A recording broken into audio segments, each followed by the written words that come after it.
요즘은 가족이 붕괴되는 시대입니다.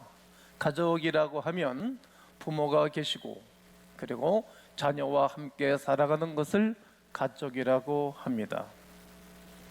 예를 들어 명절에 식구들이 다 모여서 시간들을 보내는데 요즘은 모든 식구들이 해외로 여행 가는 세대가 되었습니다. 그와 함께 1인 가구라는 신조어도 생겼지요. 가구 혹은 가족이라고 하면 2인 이상이 있어야 되는데 무언가 역설적인 말입니다. 한 사람이 홀로 가구, 홀로 가족이라고 합니다. 2018년도 통계청 인구조사에 의하면 전체 가구 수는 1997만 9188가구입니다. 그 중에 1인 가구 비율이 30%가 넘었습니다. 584만 8594가구를 육박합니다. 2년이 지나가니까 더 늘은 것입니다. 그와 별개로 평균 가족원 수도 2.4명, 그러니까 한 가족이 2명 조금 넘겼습니다. 그래서 편의점이 골목마다 생기게 되어지고 혼자서 살기에 불편함이 없는 모든 트렌드로 모든 사회가 바뀌어져 가고 있습니다. 우리나라는 방금 표현했듯이 우리라는 의식이 강했던 그런 나라입니다. 저희는 10남매가 함께 걷기 때문에 안방 넓은 방에 요를 하나 깔아놓으면 식구들 누이, 동생, 형 장난치고 놀면 그만 자라. 그러면 왜 그렇게 재밌는지 킥킥대 웃는 거예요. 등잔불 끄고 난 다음에 빨리 자라니까 우리 어머니가 야단쳐요. 그럼 발로 툭툭 차고 얼마나 재밌는지 그 웃음이 안 커지잖아요. 그는 기필고 빗자루 가지고 된당질 한다면 키 크고 자는 거예요. 우리라는 의식이 그렇게 컸답니다. 혈연 관계는 아니어도 이웃을 뭐라고 하죠? 이웃 사촌이라고 하지 않습니까? 이처럼 이웃과 공동체, 좋은 관계를 누리고 살아왔고 그것이 우리 민족의 흐름입니다.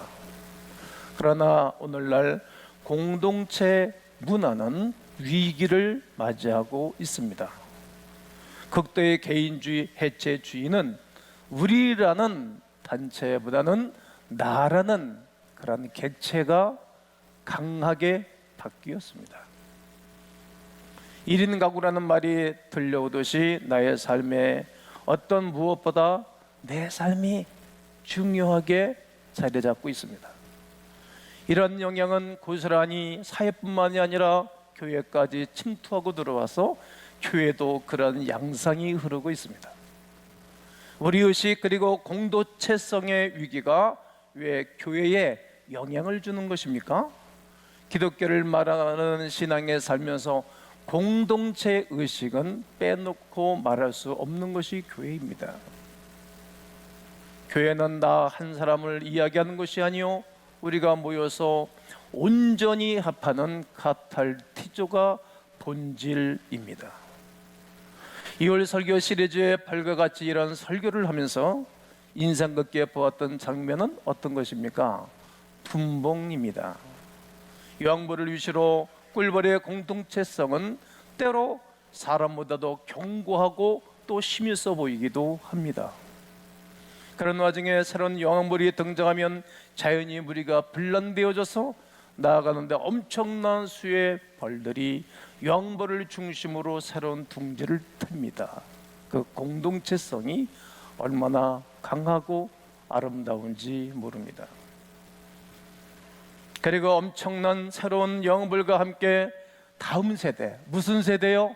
다음 세대. 어떤 세대요? 다음 세대를 위해서 평생을 바칩니다. 교회도 여러 위협이 존재합니다. 초대교회에서부터 현대까지 살아가는 모든 교회와 세대는 끊임없이 공격을 받아왔습니다. 교회를 붕괴시키기 위한 무수한 세력들이 있었습니다. 개인, 단체, 정치인, 왕, 기독교의 반대 세력이 있는 그런 사람들이 교회를 그동안 말살 정책을 비기를 와요 달려왔습니다. 그러나 그들은 다 망했습니다. 하나님의 뿌리 그냥 내버려 두지 않았습니다. 그러나 그렇게 공격을 받는 그 세대 사람들은 힘이 들고 어려웠던 것입니다. 요즘은 질병의 두려움으로 교회를 어렵게 하고 있지 않습니까? 코로나19라고 불리는 우한 폐렴의 영향으로 사람들이 모이는 곳에 가지 않는 것입니다. 식당도 모이지 않고 각각 모임도 하지 않고 학교 입학도 늦추고 그리고 졸업식도 하지 않는 것입니다. 식당에 가지도 않는 것입니다. 그리고 뭐 교회는 문을 아예 닫고 핸드폰 앱으로 예배를 드리게 하고 속으로 모이지 말라고 합니다. 이렇게 두려워 떠는 것입니다. 믿음의 선진들은, 믿음이 큰 거룩한 거성들은 위기와 어려움을 맞대응하면서 오히려 교회 부흥의 역사와 하나님이 함께하는 역사를 누리고 살아갔지만, 그러나 그러지 못한 사람들은 사단의 공격에 뒤로 물러서서 침륜에 빠지곤 한답니다. 전혀 생각하지 못했던 위협이 교회에 엄습하기를 2000년 동안이나 했습니다. 앞으로도 그러할 것입니다. 교회의 유혹과 어려움의 정면으로 도전을 받아도 승리할 수 있었던 이유가 있습니다. 성경에 수많은 사람들이 기록하고 있고 또 우리 주변의 수없는 믿음의 거장들의 이야기를 살펴보게 되어지면 그들은 교회의 구성원들이 어떻기 때문에 꿀벌과 같았기 때문에 이겨냈던 것입니다. 그러나 개인주의와 해체주의가 만연한 이 세대의 교회는 유례 없이 어려움을 겪고 있지요. 온전히 합하는 카탈티조의 모습이 점점 희미해져 가고 있습니다. 교회는 새로운 지역에서 새로운 마음으로 다시 부흥과 새로운 하나님의 은혜를 누리셔야 할 것입니다. 모든 성도가 교회로 하나 되어 주께서 맡기신 사명을 감당해야 할 것입니다. 저는 오늘 느헤미야의 리더십을 통해서 공동체를 어떻게 강화하고 있는 것을 살펴보면서 은혜를 나누게 될 것입니다. 오늘 성경 본문은 주전 445년 바사의 아닥사스다 왕의 즉위 20년에 느헤미야는 예루살렘의 형편을 듣습니다. 1차와 2차 고향으로 복귀한 그들과 함께 있지만 에스라 스룹바벨에 의하여 겨우 예루살렘 성전은 재건하였습니다. 그러나 성벽이 아직까지 구비하지 못한 것입니다. 그들이 자기 자신들의 삶이 노출되어졌으니 그들은 불안한 것입니다. 노출된 그 백성들은 하나님 앞에 제사를 온전히 드릴 수가 없는 것입니다. 즉 예배를 제대로 드릴 수 없다는 말입니다. 그런 백성들을 위하여 하나님께서 한 사람을 세워주셨으니 그 사람이 오늘 본문에 기록하고 있는 느헤미야입니다. 느헤미야는 왕이 아닙니다. 느헤미야는 제사장도 아닙니다. 느헤미야는 선지자도 아닙니다. 하나님을 사랑하는 하나님의 사람이고 자기 민족을 사랑하는 사람입니다. 이스라엘 왕도 실패하였고 제사장들도 썩어버리고 부패했습니다. 백성들은 이젠 더 이상 선지자의 말을 들으려 하고 따르지도 않습니다. 지도자의 부재입니다. 그런 때 하나님을 진정으로 사랑하고 나라를 사랑하는 사람이 나타난 것입니다. 우리가 생각할 때 무슨 견쟁이 붙어야, 무슨 치기가 있어야 사람을 살리고 나라를 살리는 것이 아닙니다. 진정으로 살아가는 사람이 있으면 하나님이 쓰십니다. 하나님이 그 시대에 사람들을 세워서 그 시대를 치료하고 그 시대를 변화시키고 그 시대를 든든한 나라로 만들어가는 것입니다. 느헤미야는 하나님의 사람이었으며 기도와 경건의 삶으로 하나님과 깊게 아주 세밀한 교제를 나누는 하나님의 사람입니다. 오늘 4절과 5절 1장을 보면 내가 이 말을 듣고 앉아서 수일 동안 슬퍼하며, 나라의 위기와 나라의 어려움을 듣고 수일 동안 슬퍼하며 우는 것입니다. 그리고 하나님 아버지 앞에 금식하며 기도하는 경건한 사람입니다. 목숨 내놓고 사는 사람입니다. 이르되 하늘의 하나님 크고 두려우신 하나님이요, 하늘의 하나님 크고 두려우신 하나님이요, 주를 사랑하고 주의 계명을 지키는 자에게 언약을 지켜주시고 긍휼을 베푸시는 주님 앞에 기도합니다. 느헤미야는 크고 두려우신 하나님, 계명을 지키는 자에게 언약을 지켜주신 하나님, 긍휼을 베풀어 주시는 하늘에 계신 하나님, 그리고 기도하면 응답하시는 하나님께 기도하고 있습니다. 느헤미야에게 맡겨진 일은 어쩌면 불가능한 일이었습니다. 바벨론의 공격으로 예루살렘의 주민 대부분은 포로로 끌려갔습니다. 남은 자들은 이런 표현하기는 정말 죄송한데 좀 떨어지는 분들, 어린 아이, 건강이 좋지 않은 이들만 남아 있습니다. 성경에 다 기록하고 있습니다. 성읍은 폐허가 되었지요. 먹을 것이 없는 그런 세대가 된 것입니다. 예루살렘에 불에 탈고 성벽은 무너졌고, 그리고 모든 도로는, 모든 길은 잡초와 오물뿐입니다. 인도를 선교를 가보게 되지만 어디를 가나 찌렁내가 나고 어디를 가나 똥이 많습니다. 왜요? 나라가 이상하게 전락됐기 때문이죠. 그런 상황이 이스라엘의 예루살렘에 임한 것입니다. 성벽을 재건하기 위해 시도할 때마다 반대에 부딪혔습니다. 제가 오늘까지 여러분들이 살면서 좋은 일을 할 때 사람들이 반대하는 세력이 반드시 있습니다. 어디든지 있습니다. 그러므로 실패하는 것입니다. 어렵습니다.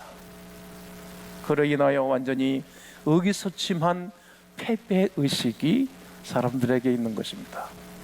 분위기가 패배의식이라면 다 망합니다. 나라도, 기업도, 개인도 어려워도 잘 됩니다. 다시 솟아날 방법이 있습니다. 하는 사람은 살아납니다. 전체가 분위기가 다 가라앉아버린 것입니다. 이런 상황에 느헤미야가 어떻게 이 큰 일을 해낼 수 있겠습니까? 느헤미야 3장을 보면, 느헤미야 3장을 보면 28번이나 한 장에 계속 그 다음은 이런 단어를 사용합니다. 여러분은 성경은 안 읽고 오셨기 때문에 실감이 안 나지만, 저는 주일을 한번 설교하기 위해서는 몇 주간 동안 묵상하고 몇 주간 동안 말씀을 준비하기 때문에 그 본문을 제가 묵상하게 되었습니다. 각 사람이 효율적으로 일할 수 있도록 구체적으로 정확하게 사람들을 배치한 것입니다. 다시 말씀드리지만 왕도 아니요, 제사장도 아니요, 선지자도 아닙니다. 평상시 인간관계를 맺는 사람이 많지도 않은 것입니다. 정치는 관계 아니겠어요? 정치는 관계 맺은 사람이 많지도 않은 거예요. 그게 얼마나 어렵고 힘든 얘기입니까? 그러나 모든 사람들이 자리 배치를 한 거예요. 모든 성도가 우리 교회는 일하는 분위기입니다. 일하는 분위기. 한번 예배를 드리기까지 밖에 안에 전체가 움직이고 있지 않습니까? 이게 좋은 교회지요. 근데 관계가 안 되고 은혜를 받지 않는 사람들이 봉사합니까? 예배 드리러 나오시는 것만 해도 본인들은 힘들어하죠. 그거 한 가지로 다 하는 분들이 많죠. 그러니까 리더십 발휘하기가 느헤미야는 힘이 들었을 것입니다. 성 안에 사는 사람뿐만 아니라 성 밖에 거주하는 모든 국민들에게 이르기까지 말이죠. 그들은 성벽 부근에 사람이 살지 않는 지역을 수축하고 요청을 받았고 이를 수행해 나갔습니다. 여리고, 드고와, 그리고 기브온, 미스바 사람들, 3장의 모든 사람들, 그 지역 사람들에게 일을 위임하게 되었습니다. 느헤미야는 성직자, 그리고 기술이나 직업을 가진 자들, 더 나아가 성 안에 있는 모든 사람들이 이 사역에 동참하도록 격려하였습니다. 이것이 느헤미야 3장의 이야기입니다. 모든 사람들이 참여하도록 한 것입니다. 저도 여러분들에게 이렇게 부탁하고 권면하고 선포하고 축복받을 수 있는 길을 선포합니다. 모든 식구들이 합하고 하나 되어져 주의 일에 동참하기를 주의 이름으로 권면합니다. 분명한 목표를 가진 리더가 예루살렘을 수축하니 모든 이들이 온전히 합하기를 시작했습니다. 이 시대에 필요한 교회의 모습입니다.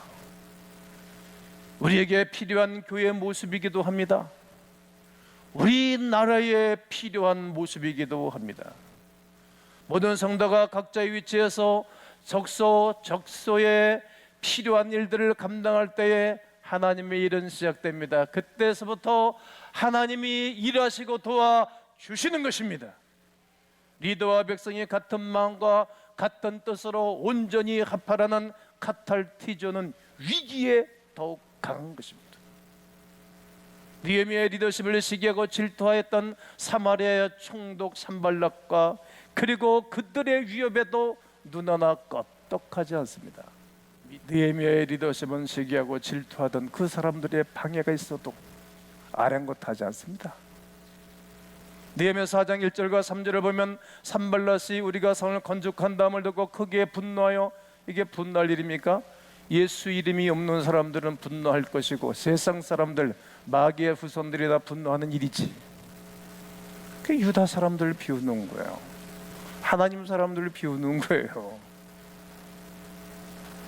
이야, 저 사람들이 하는 게 좀 뭐 하는 짓이냐?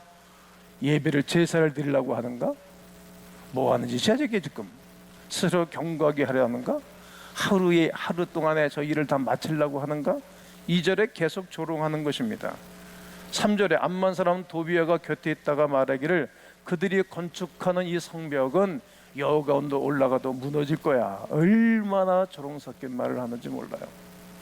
제가 예수님 믿고 오늘까지 살면서 무시하고 조롱하는 소리를 많이 들어봤잖아요. 상관이 없어요. 하나 깜짝 안 해요. 왜요? 하나님 계시니까.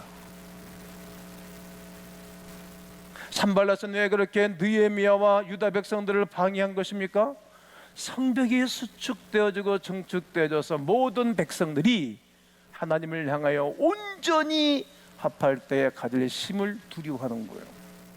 예배당에 모이지 못하게 수단과 방법을 가리지 않습니다.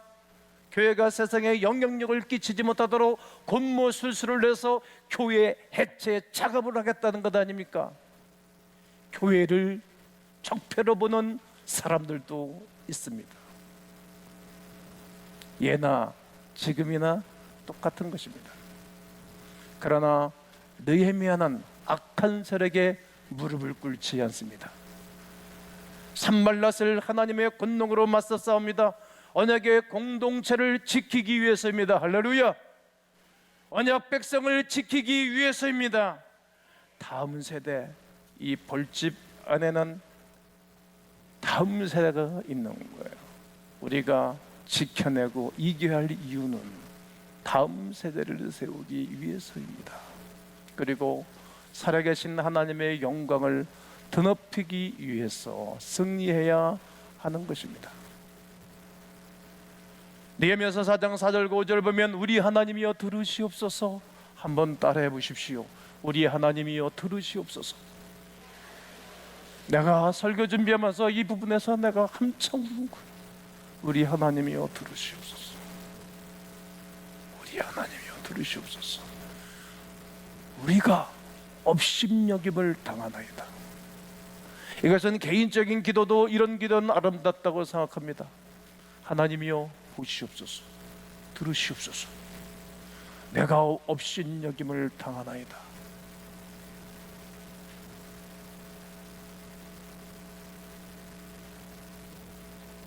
느헤미야는 하나님의 경륜이 이루어질 것이라는 약속을 분명히 믿습니다. 당신의 언약 백성과 공동체를 향한 구원의 약속을 믿었습니다. 하나님의 경륜을 방해하는 세력을 향하여 강하게 대적 기도를 하는 것입니다. 백성들도 이러한 느헤미야의 모습을 통하여 확신을 가졌을 것입니다. 지도자의 리더십이 얼마나 중요한지 모릅니다. 이 일은 하나님의 일이구나.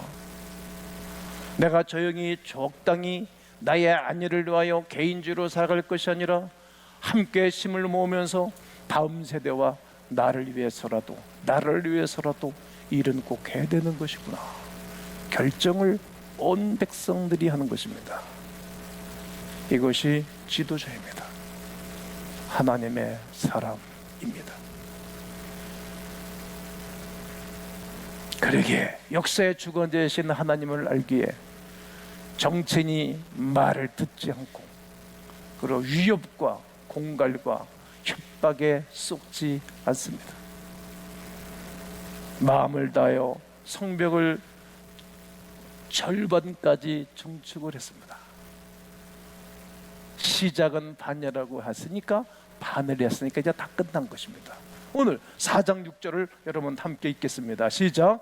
이에 우리가 성을 건축하여 전부가 연결되고 높이가 절반에 이르렀으니 얼마큼 했다고요? 절반. 이는 백성이 마음을 들여 일을 하였음이니라. 유다 백성들은 더 이상 패배 의식 가운데 있지 않습니다. 더 이상 경고가 효과적이지 않다는 사실을 이 반대편의 사람들은 알고 또 그들은 토비야를 통하여서 이제는 우리가 저들이 하고 절반가량 올렸던 것을 부숴버리자, 이렇게 그들은 선전포고를 하는 것입니다.